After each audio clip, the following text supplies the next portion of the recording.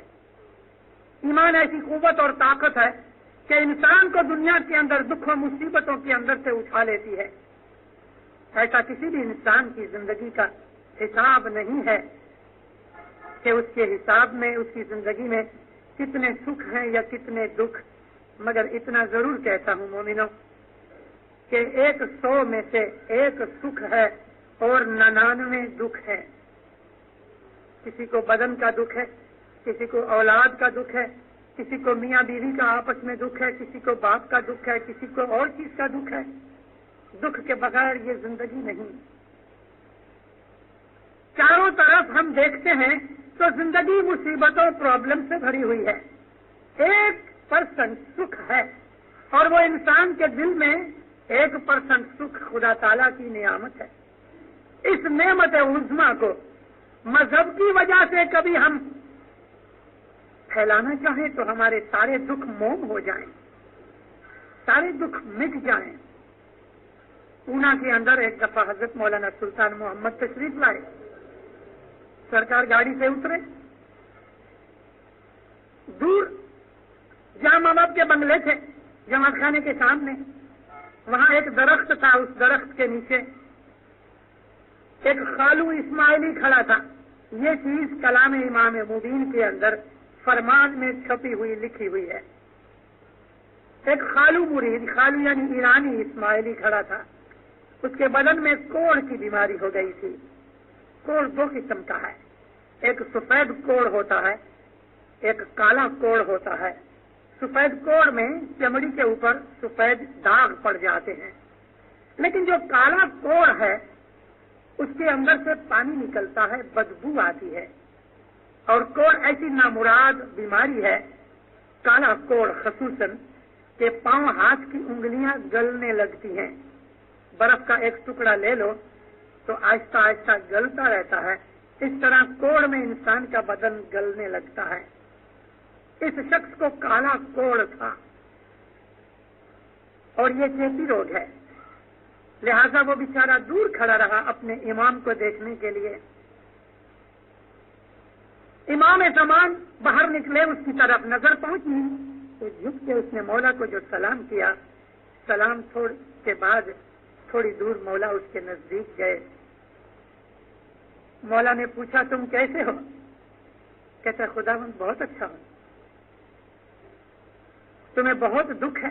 کہتا نہیں خداوند میں اس میں راضی ہوں, میرے دل میں صبر ہے, میرے دل میں قناعت ہے, سنتوش ہے, مجھے کوئی دکھ نہیں. میرے مولا کی ایسی مرضی, میں اس میں راضی ہوں, آپ میرے لیے دعا فرماؤ. مولا نے جماعت خانے کے اندر آ کے یہ فرمان سنایا جماعت کو کہ دیکھو ابھی ابھی میں اپنے ایک خالو مرید کو مل کے آیا ہوں, باہر کھڑا ہے, کیسا اچھا مومن ہے, ایسے مرض میں ہے پھر بھی اس کے دل میں کوئی غم نہیں, کوئی دکھ نہیں. حضرت ایوب جس طرح سے یوسف نبی خوبصورتی کے لیے مشہور ہیں, ایوب نبی صبر کے لیے مشہور ہیں. ایوب نبی کو اسی طرح سے یہ کالا کوڑ پڑا.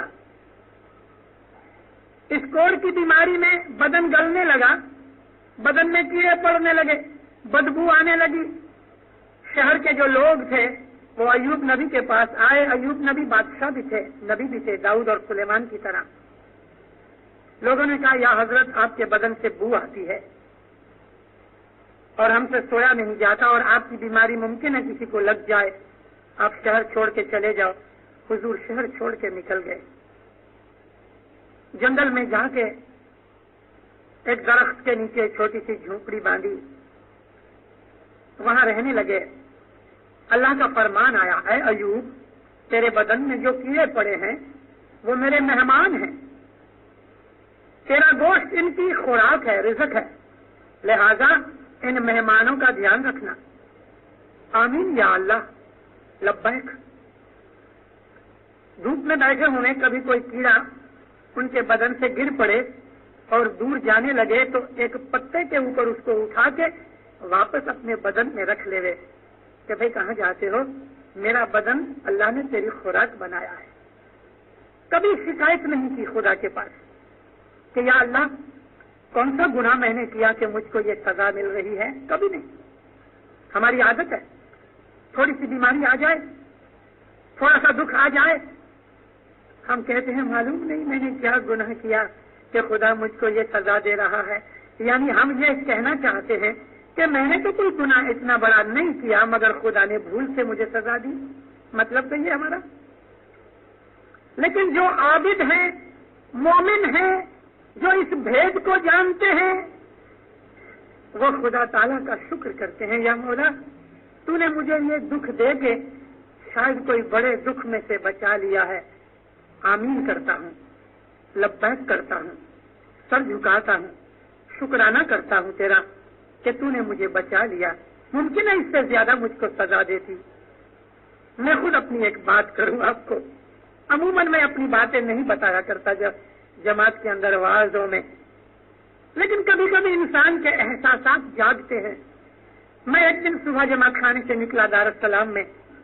گھر جانے سے پہلے میں پوسٹ آفس میں سے نکلا، اپنا پوسٹ باکس کھولا، لیٹرز نکالے. میری عادت کہ میں لیٹرز لے کے گھر جا کے پڑھتا ہوں، مگر اس دن مجھے نہ جانے کیا ہوا، میں نے بیٹھے بیٹھے ایک خط کھولا. اسی کا کارڈ تھا. سامنے میری نظر پڑی، میں خط بند کیا. وہاں ایک آدمی بیٹھا تھا، یا کوئی دارالسلام والا شخص نہیں، مگر وہ بڑا مشہور بھکاری آدمی ہے. پوسٹ آفس کی سیڑھیوں پہ بیٹھا تھا. بھکاری تھا، افریقن. اس کا ایک سائڈ کا منہ چھوٹا تھا، دوسری سائڈ کا بہت بڑا تھا. ٹرائی اینگل بن جاتی تھی اور اتنا بھیانک اور ڈراؤنا لگتا تھا. اس سے میری نظر پہنچی. میں اس کو بہت برسوں سے جانتا ہوں، بہت برسوں سے دیکھتا رہا، لیکن وہ ایسا کوئی موقع تھا، ایسا کوئی وقت تھا، جماعت خانے سے آیا تھا، دل کے اندر گنگناہٹ تھی گنانوں کی. خدا کو کچھ مجھے سمجھانا ہوگا. میری نظر بیٹھے بیٹھے گاڑی میں اس کی طرف جو گئی، خط بند کرتے وقت سامنے ہی تھا. میرے بدن میں ایک جھرجھری آ گئی. میں نے خیال کیا، یا مولا، ایک یہ بھی تیرا پیدا کیا ہوا بندہ ہے، ایک میں ہوں. ان دونوں میں تو نے کتنا فرق رکھا. جو کچھ میں ہوں وہ تیری مہربانی کی وجہ سے، اگر تو چاہے تو مجھے ایسا بنا سکتا ہے. میں اب موٹر میں بیٹھا ہوں، میں تیرا ناچیز غلام ہوں، تندرست ہوں، عزت و آبرو جو کچھ سب کچھ دیا. اگر تو چاہے تو مجھے ایسا بنا سکتا ہے. انسان کے دل میں یہ خیال پیدا ہونا چاہیے. اگر بڑائی بھی مل جائے، مال کی، دولت کی، عزت کی، علم کی، کوئی بھی چیز کی، اپنے آپ کو ہمیشہ ہلکا سمجھو، ناچیز سمجھو. خدا چاہے تو ایک تھپڑ مار کے لے سکتا ہے. ایک تھپڑ مار دے دے تو انسان بادشاہ ہوتا ہے، بھکاری بن جاتا ہے. ایک منٹ میں خدا جو چاہے تو کر سکتا ہے. ہم کھاتے پیتے ہیں، ہم عزت آبرو والے ہیں، تندرست ہیں، ایماندار ہیں. یہ سب کچھ خدا کی دین ہے، اس کی رحمت ہے. وگرنہ وہ بیٹھے بیٹھے ہمارا روح قبض کر سکتا ہے، ہماری مال و دولت چھین سکتا ہے. دنیا میں کتنی ایسے واقعات بن چکے ہیں ہماری نظروں کے سامنے. کئی ایسے لوگ تھے، کہاں گئے، جو پہلے بڑے دکھتے تھے، اب کوئی نہیں. میں پاکستان سے 5 برس پہلے بھی آیا تھا، اور اس وقت میں پاکستان سے یہاں نہیں آیا تھا، یہاں سے پاکستان گیا تھا. لاہور گیا. ابھی بھی میں لاہور گیا، مگر جس میں دوست کی بات کرتا ہوں وہ دوست اب مر چکا ہے، گزر گیا ہے. 5 سال پہلے میں اس کو ملنے گیا. میرے ساتھ کلاس میں پڑھا کرتا تھا. 1 آدھ برس شاید بڑا ہوگا میرے سے. میں اس کے گھر پہ گیا 5 سال پہلے، تو اس کی عورت نے دروازہ کھولا. مجھے دیکھ کے فوراً رو پڑی. میں پہلے یہ سمجھا کہ شاید میرا دوست گزر گیا ہے. میں بولا، بھابھی کیا ہوا؟ کہتی، آؤ دیکھو تو صحیح اندر کیا اس کی حالت ہے. اندر آیا تو دیکھا اس کو لکوا ہوا تھا. پاؤں اور ہاتھ اور منہ، آدھا بدن سارا لکوے سے مارا گیا. بڑا قداور، بڑا پہلوان، بڑا شہزور. جب ہم اسکول کالج میں پڑھتے تھے تو یہ لڑکا بغیر کوئی وجہ اور کارن کے دوسرے لڑکوں کے ساتھ لڑائیاں مول لیا کرتا تھا، خواہ مخواہ. میں نے بہت دفعہ اس کو کہا، میں بولا اس نے تجھے نہ گالی دی نہ تیری چھیڑ کی، خواہ مخواہ تو مارتا ہے. کہتا ہے اس بدن میں طاقت ہے، اس کو آزمانا چاہیے. یعنی ہاتھ اس کے بڑے طاقت والے تھے. ایک دن اس نے ایک شخص کو پیٹا، اس نے اس کو بڑی بد دعائیں دی. میں نے کہا، دیکھ مجید، آج تجھے کتنی بد دعائیں، بجائے اس کے کہ تو دعائیں لے، تو لوگوں کی بد دعائیں لیتا ہے. یہ چیز نہیں، مگر اس کی یہ عادت مٹی نہ. میں تو بمبئی چلا آیا، ہم لوگ جدا پڑ گئے.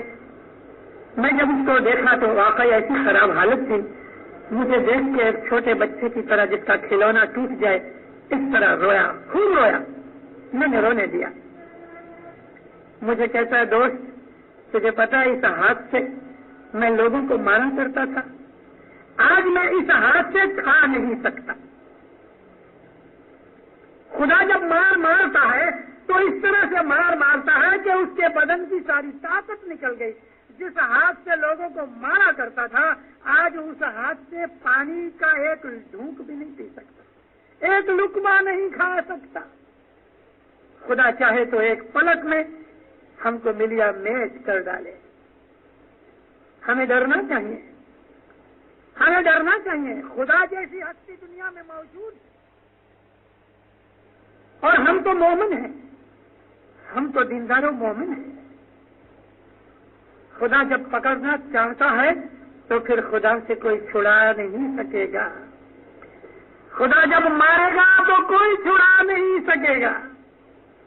ساری دنیا ایک طرف ہو جائے گی مگر خدا کی پکڑ میں سے کوئی چھڑا نہیں سکے گا۔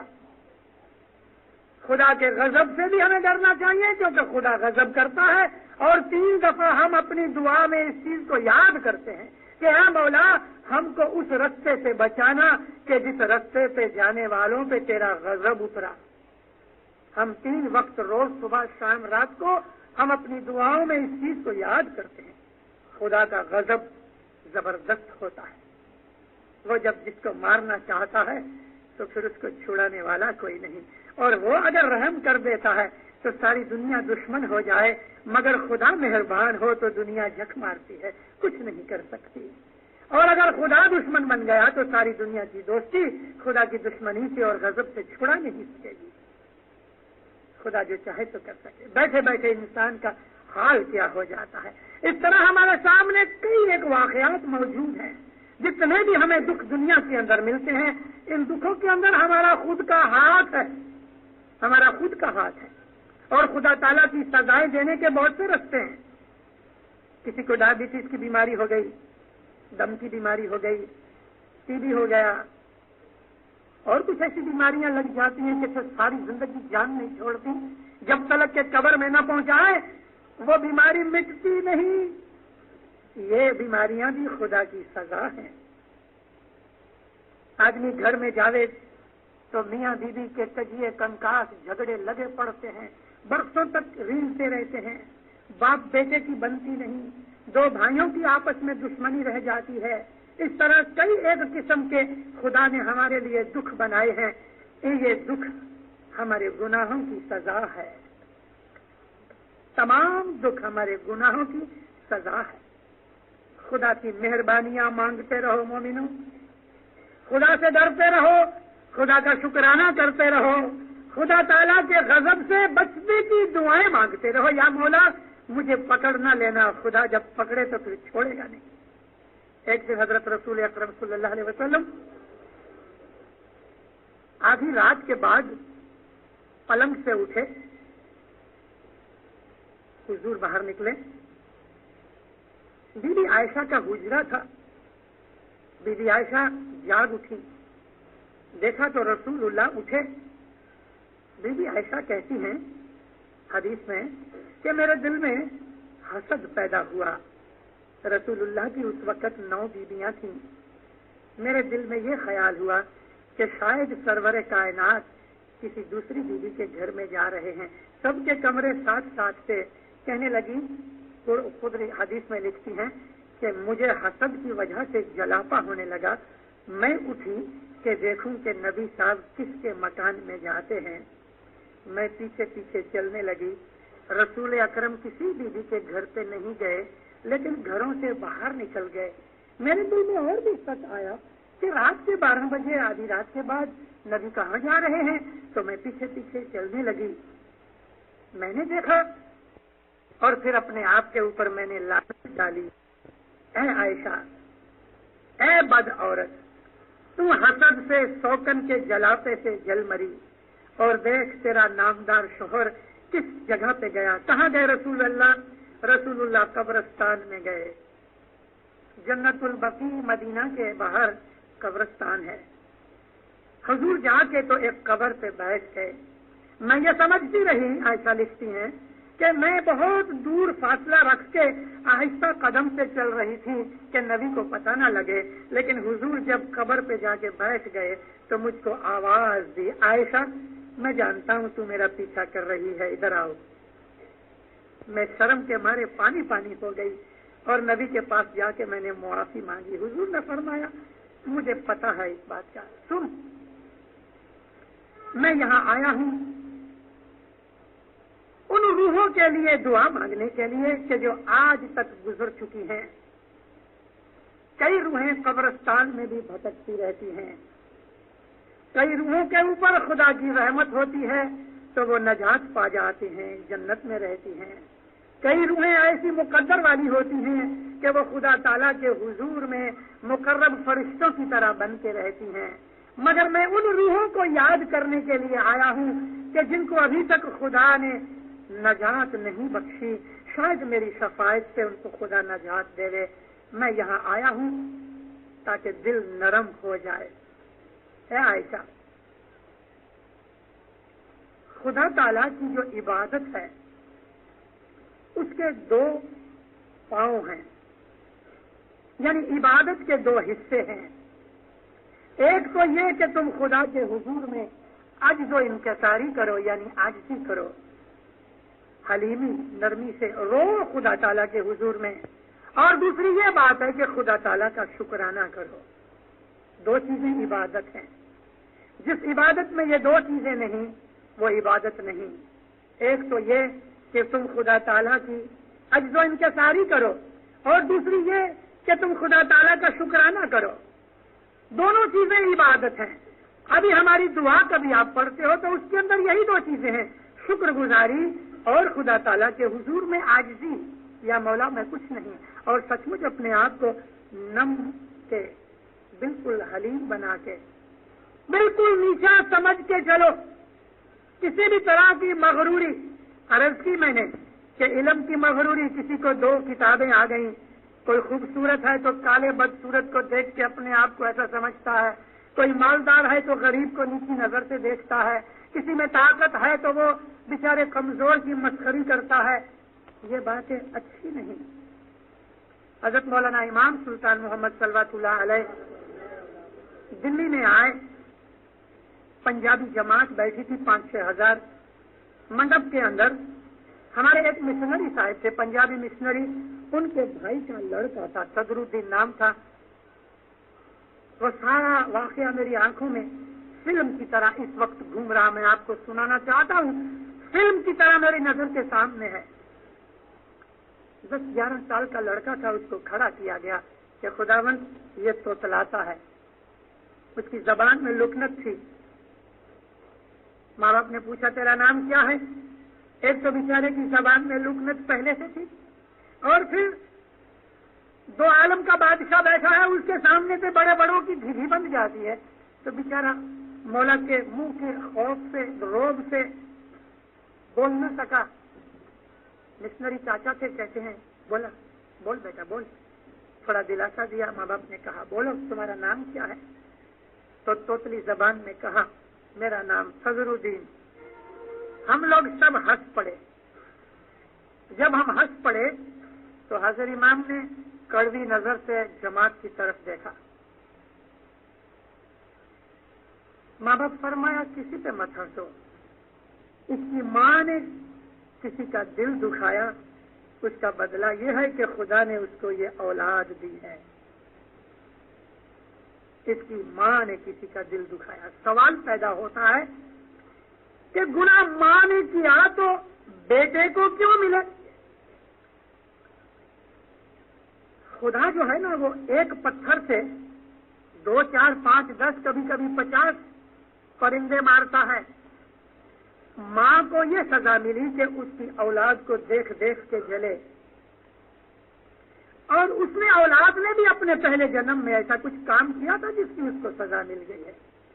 ماں کی وجہ سے پکڑا نہیں گیا، البتہ ماں کے وجہ سے ہم کو امام نے فرمایا کہ اس کی ماں ہنسی، اس لیے ایسی اولاد کسی اور جگہ جانی چاہیے تھی، اس کو دے دی خدا نے، دونوں کو سزا دی. یہ جونا جماعت خانہ آپ آج بیٹھے ہو واڑی کا جونا جماعت خانہ، جو بڑی عمر کے لوگ ہیں ان کو تو خیال ہوگا۔ امام سلطان محمد صلی اللہ علیہ تشریف لا رہے تھے، صرف اوپر عورتوں کی ہی محفل تھی، مہمانی تھی، مرد لوگ نیچے تھے باہر کھڑے ہوئے۔ یہاں مولا کی کرسی تھی، ایک مشنری واز کر رہے تھے مولا کے آنے سے پہلے، اور یہاں جو یہ لائن تھی کارپیٹ بچھی ہوئی تھی۔ جونا جماعت خانہ تو لکڑی کا تھا اور ذرا تنگ تھا، اتنا کھلا بھی نہیں تھا۔ ایک بائی یہاں بیٹھی تھی تیسری لائن میں، چھوٹا سا 10 مہینے کا بچہ، بڑا خوبصورت بچہ، اس سے وہ کھیل رہی تھی، اور جو مشنری واز کر رہے تھے ان کو ذرا ناگوار بھی لگتا تھا، کیونکہ واز کرتے کرتے اگر دھیان ہٹ جائے تو مشنری کو سچ مچ برا لگتا ہے، وہ واز نہیں کر سکتا، اچھی طرح دل جمایا نہیں جاتا، خیالات بدل جاتے ہیں، لیکن کچھ بولا نہیں، یہاں تک کہ امام زمان کے آنے کی وصل ہوئی۔ مشنری بیٹھ گیا، جنان بولنا شروع کیا گیا۔ آدھے گھنٹے کے بعد سرکار آئے، وہ عورت اپنے بچے کے ساتھ کھیلتی رہی، مولا آ کے بیٹھے تب بھی کھیلتی رہی۔ مولا کی نظر پڑی، تیسری لائن میں یہی بیٹھی تھی۔ امام کہتے ہیں تم کو یہ بچہ بہت پیارا ہے؟ اس نے سمجھا کہ میرے بچے کی تعریف ہو رہی ہے، چھاتی سے لگا کے کہتی بہت پیارا خداوند، بہت بہت پیارا۔ ہاں خداوند بہت پیارا، تمہیں سب سے پیارا ہے؟ کہتی ہاں خداوند اس سے پیارا مجھے کوئی نہیں۔ ماں باپ فرمایا یہ بچہ تم کو جہنم میں لے جائے گا۔ اس کے منہ سے یہ نکلنا چاہیے یا مولا تیرے سے پیاری کوئی چیز نہیں، تو نے یہ بچہ دیا ہے تیری مہربانی اور رحمت سے مجھے ملا ہے، لیکن انسان کا جب دماغ خراب ہوتا ہے، عقل خراب ہو جاتی ہے، خدا تعالیٰ کی ناراضگی اس طرح سے اترتی ہے، گم ہو گئی، گم ہو گئی۔ دنیا کے اندر جو کچھ بھی ہے، جو کچھ بھی ہے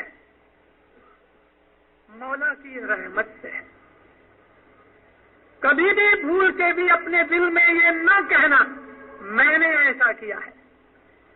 ہم اپنی بول چال میں کہتے ہیں کہ بھی مجھ کو پسند نہیں، مجھ کو نہیں کھانا، مجھ کو یہ کھانا ہے، میں آتا ہوں، میں جاتا ہوں، وہ اور بات ہے، لیکن ہماری نیت میں یہ چیز نہیں ہونی چاہیے کہ میری وجہ سے ہوا ہے، میں نے کیا ہے، میرے کارن سے ہوا ہے۔ بعض آدمی ہیں لوگوں کو اپنا احسان جتاتے رہتے ہیں،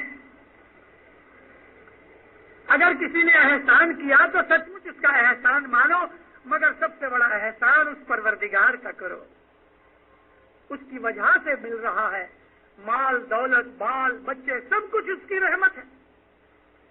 یہ ابھی چوپاٹی کا برج بہت چوڑا ہو گیا ہے، دیکھا میں نے، پرانا برج تھا، میں جا رہا تھا چوپاٹی ایک دن، جہاں رائل اوپیرا ہاؤس کا سنیما، ابھی معلوم نہیں کیا نام ہے، اس کے اوپر چڑھتے تھے، روتی رہی، مارتی رہی اور بد دعائیں دیتی رہی کہ تم جنم سے ہی مر گئے ہوتے تو اچھا تھا۔ ایک ماں کہ جس کو اولاد اتنی پیاری ہے، اس کے منہ سے میں نے یہ بد دعا سنی، مجھے بہت حیرانی ہوئی، میں تو دیکھنے لگا اس کو،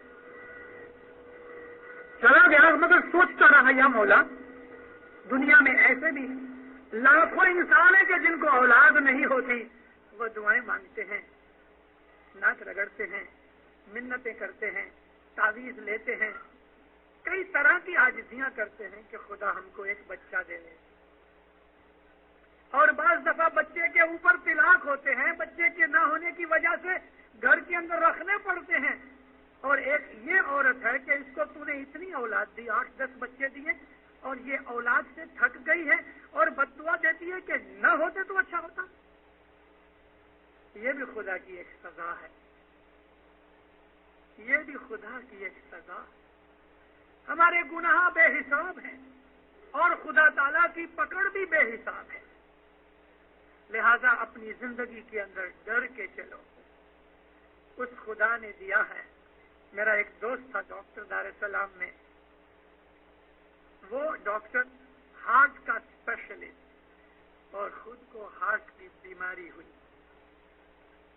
دیکھنے گیا، پھر میں باہر گام چلا گیا، واپس آیا اور اس کو میں فون کیا.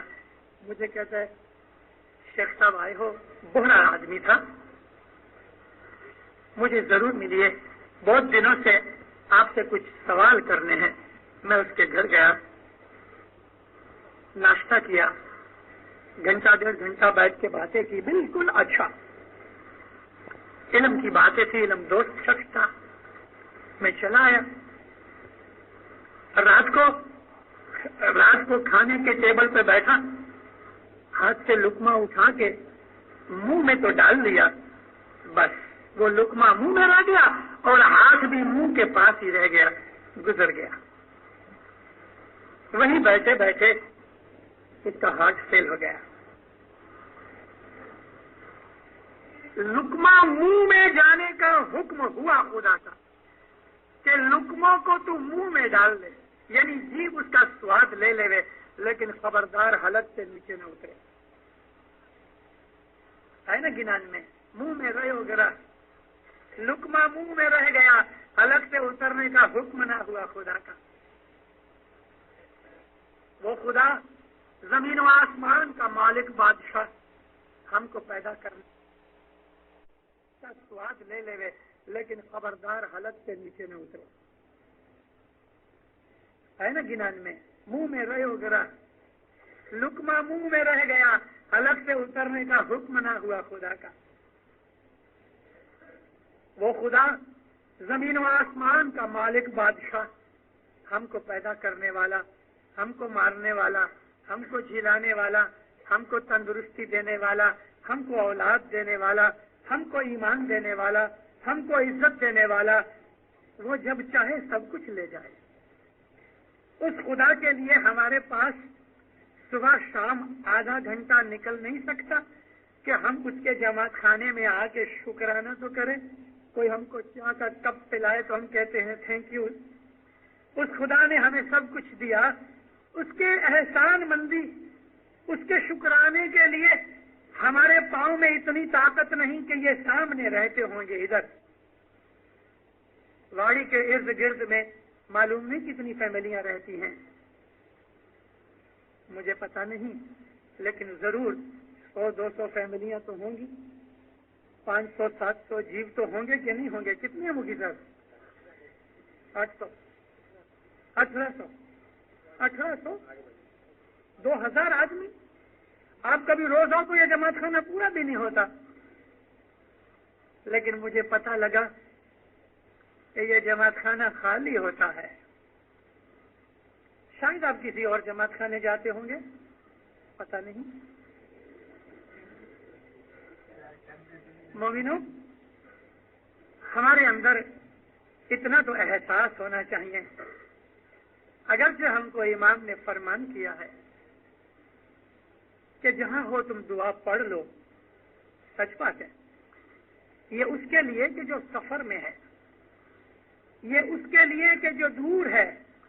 میں ابھی رستے میں نے دعا پڑھ لی موٹر میں، 7 بجے مجھے احساس ہوا کہ میں لیٹ ہو گیا ہوں، پہلی دعا تک نہیں پہنچ سکوں گا. میں نے موٹر کار میں اپنی دعا پڑھ لی. ادھر آیا تو دعا جاری تھی، 2 پارٹ باقی تھے تو شامل ہو گیا. ایسا فرمان اس لیے ہے کہ دعا کا وقت ہو جائے اور تم کو ایسا لگے کہ جماعت خانے تک نہیں پہنچ سکوں گا، پڑھ لو رستے میں، چلتے چلتے پڑھ لو، سائیکل کرتے کرتے پڑھ لو، گاڑی میں، موٹر میں، کہیں بھی پڑھ لو. مسافری پہ ہو تو مسافری میں پڑھ لو. خدا نخواستہ بیمار ہو، اٹھنے کی طاقت نہیں، لیتے لیتے پڑھ لو. لیکن اگر تندرستی ہے، اگر ہم جماعت خانے کے نزدیک یا دور بھی ہیں تو بھی کیا، ہمیں ہر روز جماعت خانے تو آنا چاہیے. جماعت خانہ امام کا گھر ہے. یہاں آ کے ہم حضرت امام کا شکرانہ کرتے ہیں، یہاں آ کے ہم حضرت امام کو سلام کرتے ہیں، ہم اس کی برکتیں پاتے ہیں، ہم اس کی دعا آشیش لیتے ہیں. پھر سے ایک بات یاد آ گئی جو میں ایک اور جگہ کر آیا ہوں. میرے دادا نے اپنی آنکھوں سے دیکھا ہوا ہے کہ اسی واڑی کے جماعت خانے کے اندر ایک تو وہاں خالو جماعت خانہ تھا جو ابھی بند کر دیا گیا ہے، لیکن ماتا سلامت سلطان محمد شاہ صلوات اللہ علیہ کی ماں یہ جونے جماعت خانے کے اندر اپنی پچھیڑی کے ساتھ جماعت خانے کو صاف کر کے پہنتی تھی، اس کو اولاد نہیں ہوتی تھی۔ مولانا سلطان محمد کی ماں کو اولاد نہیں تھی، اولاد مانگنے کے لیے اپنے سسرے کے پاس گئی۔ کانڈی محلے کے اندر مولانا حسن علی شاہ اور پیری جوما علی شاہ ماں باپ کے پاس تھا۔ شاہ پیر دونوں کانڈی محلے جماعت خانے میں بیٹھے تھے۔ ماتا سلامت نے کھوجی ڈریس پہنا، بہت پرانی بات ہے، اس زمانے کے اندر عورتیں گھونگھٹ نکالتی تھیں، چھیڑا نکالتی تھیں۔ چھیڑا نکالا، ایک کھوجی نوکرانی کو ساتھ لیا، گئی کانڈی محلے، بائیوں کے اندر جا کے بیٹھی رہی۔ جب یہ موقع دیکھا تو اٹھ کے یہ جو نوکرانی تھی وہ گئی کامڑیا حاجی کے پاس۔ حاجی کامڑیا کو کہا کہ میری سیٹھانی آئی ہے، اس کو اولاد نہیں ہوتی، مولا کو عرض کرو بخشش دے۔ حاجی کامڑیا نے عرض کی، مولا نے فرمایا اچھا بلاؤ۔ سیٹھانی کو لے کے صاحب کے سامنے آئی، چھیڑا نکالا ہوا ہے، ماتا سلامتی سناشری تھی، مگر پھر بھی جانتی تھی امام کی گھر والی اگرچہ اس وقت نہ تھی، پیر کی گھر والی تھی، لیکن ہمارا امام اسماعیلی عورت سے شادی نہیں کرتے، کیونکہ اسماعیلی اس کے روحانی بچے ہیں، اس لیے امام کی گھر والی کبھی اسماعیلی نہیں ہوتی۔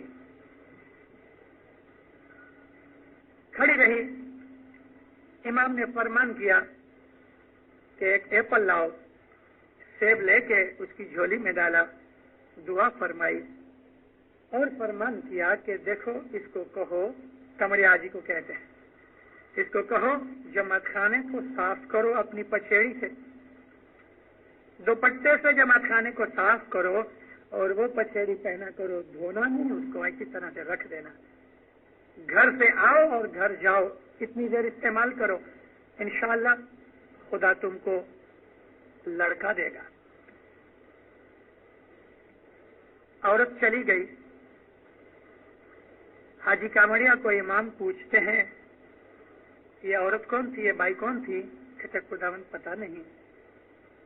گیا بائیوں کی طرف، مکھیانی کو پوچھا، کامڑیانی کو پوچھا، انہوں نے کہا ہم کو پتہ نہیں ہے بائی کون ہے، کبھی پہلے کبھی دیکھی نہیں۔ اور عورتوں کو پوچھا کہ بھئی یہ جو دو بائیاں تھیں وہ تو فوراً نیچے اتر کے چلی گئی، یہ دو بائیاں کون تھیں؟ ایک عورت نے کہا کہ وہ جو بازو میں نوکرانی تھی وہ واڑی میں رہتی ہے۔ واپس آیا، مولا کو کہا خدا پتہ نہیں لگا، لیکن جو نوکرانی تھی وہ واڑی میں رہتی ہے۔ حسن علی شاہ ماں باپ نے غصے ہو کے کہا میں نے تجھے کہا تم پتہ لگاؤ، تو پتہ لگائے بغیر تم آ گئے ہو۔